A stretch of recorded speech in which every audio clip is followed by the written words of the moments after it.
Hi viewers, welcome to our channel. ప్రస్తుతం మనతో పాటు దాము బాలాజీ గారు సీనియర్ జర్నలిస్ట్ ఉన్నారు. వారితో ఒకసారి మాట్లాడదాం. సార్ నమస్కారం. నమస్తే. సార్ పాస్టర్ ప్రవీణ్ పగడాల గారి మృతికి సంబంధించి ఒకవైపు ఆ మీడియాలు అండ్ పాస్టర్ క్రిస్టియన్ సంఘాలు అందరూ కూడా ఆందోళన చేయడం ఇవంతా కూడా చూసినా, మరోవైపు ఇన్వెస్టిగేషన్ జరుగుతుంది. అయితే ఆ ఇన్వెస్టిగేషన్ పైన వీళ్ళెవరు కూడా నమ్మకం అయితే పెట్టుకోలేదు, పాస్టర్లు అండ్ క్రిస్టియన్ సంఘాలు. అయితే ఈ నేపథ్యంలో ఇప్పుడు ప్రవీణ్ పగడాల గారు వైఫ్ వచ్చి నిన్న మాట్లాడారు.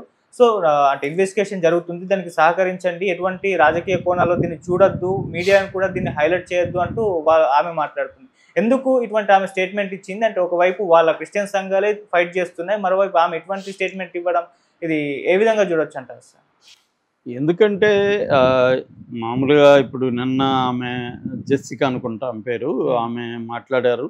సో ఆమె అప్పీల్ ఏం చేశారంటే, బేసిక్గా నా హస్బెండ్ గురించి ఇంకా ఆపేసేయండి, ఇష్టం వచ్చిన కథనాలు చేయకండి, నాకు ప్రభుత్వము విచారణ మీద నమ్మకం ఉంది, సో విచారణ కంప్లీట్ అయ్యి పోలీసులు ప్రకటించే వరకు సైలెంట్గా ఉండండి అని ఆమె చెప్పింది.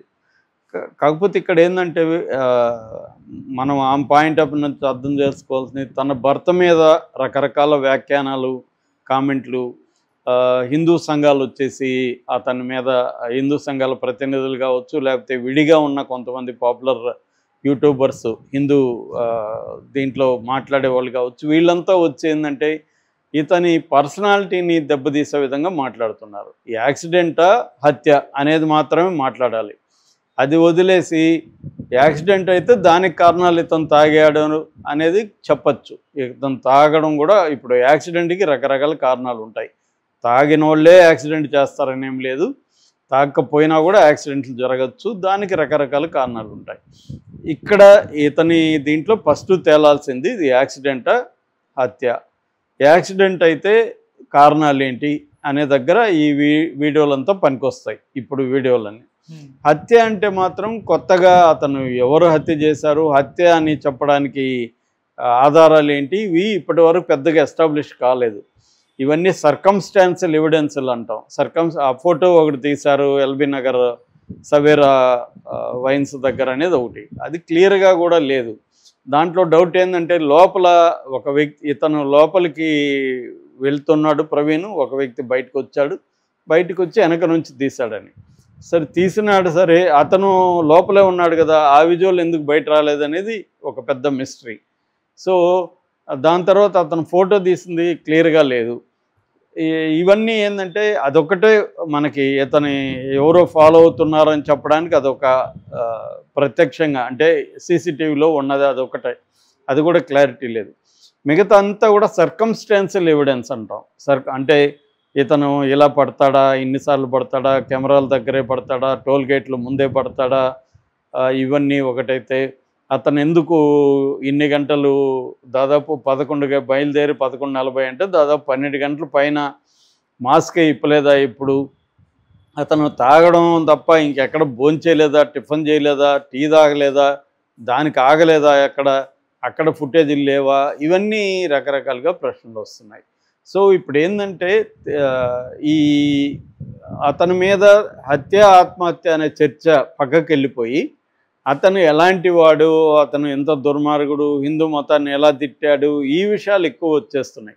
అంటే అతన్ని బ్యాడ్గా పోర్ట్రే చేయడానికి, అతను హిందూ మత ద్వేషిగా పోర్ట్రే చేయడానికి చాలా ఛానల్స్ కావచ్చు, చాలామంది వ్యక్తులు కావచ్చు సీరియస్గా ట్రై చేస్తున్నారు.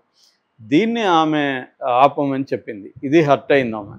ఎందుకంటే ఆమె దృష్టిలో తన భర్త మత సామరస్యానికి పాటుపడ్డాడు. నిజానికి మతం అనే కాన్సెప్ట్కే అతను వ్యతిరేకం. సో మతం వల్ల జరిగే నష్టాల గురించి చెప్పాడు. అట్లాగే అతను ఎప్పుడు కూడా ఏ మతాన్ని గురించి, హిందూ మతాన్ని గురించి ఇంకొకటి నీచంగా మాట్లాడలేదు. డిబేట్సే నిర్వహించాడు. హిందూ మతం వాళ్ళతోనే డైరెక్ట్గా డిబేట్స్ తను ఫాలో అయ్యాడు. వాళ్ళు తనతో మంచి సంబంధాలు ఉన్నారు. చాలామంది ఈ హిందూ మత ప్రచారకులు కూడా ఇతనితో మంచి వ్యక్తిగతంగా ఫ్రెండ్షిప్ చేశారు. ఓన్లీ అభిప్రాయాల పరంగా వ్యతిరేకత, డిఫరెన్స్ తప్ప వ్యక్తిగతంగా అతను ఎవరిని కూడా ఏమీ అనిన్న వ్యక్తి కాదు. ఇప్పుడేమో అతన్ని ఇలాగా చేస్తున్నారు. ఇది చాలాసార్లు జరిగేదే. చనిపోయింది, అది పాత సామెత ఉంది మనకు, కుక్కను చంపేసి పిచ్చుకొక్క అని చెప్పాలని. అలాగా చాలాసార్లు ఇది జరుగుతుంది. దీన్ని ఆపడం అంటే ఆమె బాధను అర్థం చేసుకోవచ్చు, కానీ ఒక పబ్లిక్ పర్సనాలిటీ వచ్చినాక ఇవాళ ఉన్న పొలిటికల్ కాంటెక్స్లో ఒక వ్యక్తిని గురించి దారుణంగా ప్రచారం చేయడం అనేది పెద్ద విషయం కాదు. ఏం ఆధారాలు లేకపోయినా క్రియేట్ చేసేయచ్చు, ఏదో ఒకటి చెప్పేయచ్చు, మనకు కావాల్సిన విధంగా కట్ చేసేసేయచ్చు. మనం ఆ వ్యక్తిని ఎలా ప్రొజెక్ట్ చేయాలనుకుంటే అలా ప్రొజెక్ట్ చేయొచ్చు. నీ చేతిలో మీడియా ఉంటే, మీడియా మీద నీకు కంట్రోల్ ఉంటే ఏ వ్యక్తినైనా విలన్ని చేసేయచ్చు, ఏ వ్యక్తినైనా హీరోని చేసేయచ్చు. ఇవాళ పబ్లిక్ పర్సెప్షన్లో చేసేయచ్చు. దాన్ని అడ్డుకోవడం అంటే మనకు కూడా అంత మీడియా ఉండాలి.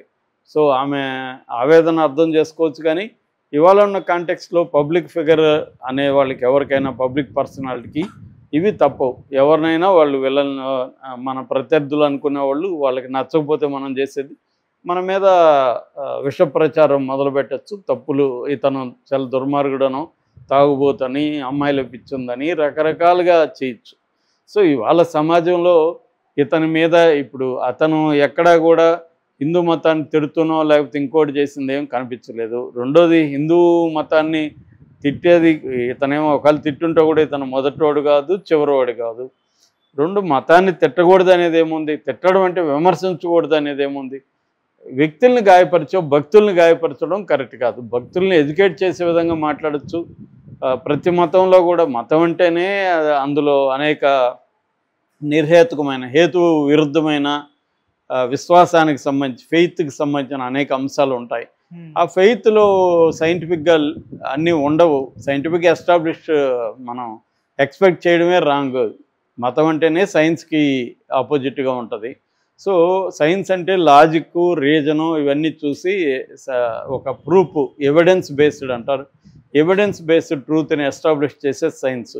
మతం అనేది ఫెయిత్ని ఎస్టాబ్లిష్ చేస్తుంది. దానికి ఎవిడెన్స్లు అవసరం లేదు, నేను నమ్ముతాను అంతే. దేవుడు ఉన్నాడని నేను నమ్ముతాను, దాన్ని నువ్వు ఎలా కాదంటావు అనేది అక్కడ వస్తుంది. ఫెయిత్, అది విశ్వాసం.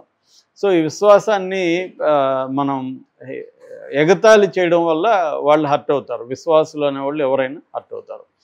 సో ఇప్పుడు ఈ మధ్య కాలంలో ఏమైందంటే, సోషల్ మీడియా, ముఖ్యంగా యూట్యూబ్ ఛానల్స్ వచ్చినాక వివాదాలు కావాలి, లేని వివాదాలు కూడా క్రియేట్ చేయడం అనేది ఛానల్స్కి అవసరం. అందుకని ఎవరు ఏ కుల వివాదమో మత వివాదమో వాళ్ళని పిలిచి మనం వాళ్ళని రెచ్చగొడితే వాళ్ళు ఏదో మాట్లాడతారు, వీడు ఇలాగ అన్నాడని మళ్ళీ ఆపోజిట్ వాడిని అడగడం, ఇది ఉంది. జనాలకు కూడా ఏది వివాదం అయితే అవే చూడాలనిపిస్తుంది, మంచిగా చెప్పినవి ఏవి చూడరు జనం. నేను చాలాసార్లు నా దీంట్లోనే చూస్తుంటా, మనం చాలా ప్రిపేర్ అయ్యి ఒక మంచి విషయాన్ని చాలా బాగా చెప్తే అవి పెద్దగా వ్యూస్ పోవు. ఏదో వివాదమైన అంశాన్ని మాట్లాడితే వేలు లక్షలు పోతుంటాయి. కాబట్టి ఇప్పుడున్న మోడల్లో పబ్లిక్ ఫిగర్గా ఉండడం అనేది, ఈ రిస్కులన్నీ ఉంటాయని సిద్ధమయ్యే పబ్లిక్ స్పీర్లో ఉండాలి, లేకపోతే ఉండకూడదు. కాబట్టి ఇప్పుడు ఆమె తన భర్తని కోల్పోయింది, కోల్పోవడమే కాకుండా భర్త గురించి ఇంత ఘోరంగా వస్తున్నప్పుడు తప్పదు అది. అందుకని నేను చాలామందికి ఏం సలహాలు ఇస్తాను, మీరు చూడకండి అసలు. మీరు ఎంత అప్పీల్ చేసినా ఎవరు ఇచ్చేయరు. మీరు మీ భర్తకి, ఆమెనే కాదు ఎవరైనా, ఇప్పుడు మనకి నెగిటివ్గా పెట్టే కామెంట్లు మనం చూసే కొద్దీ మనం అనవసరంగా ఎఫెక్ట్ అవుతుంటాం. పెట్టుకుంటూ వదిలేయాలి.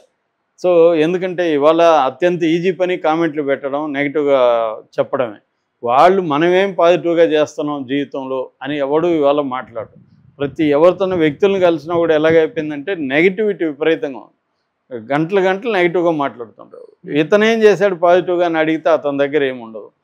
ఎందుకంటే వేరే చేసేవాడిని విమర్శించడం అనేది వెరీ వెరీ ఈజీ థింగ్, నువ్వు చేయడం కష్టం.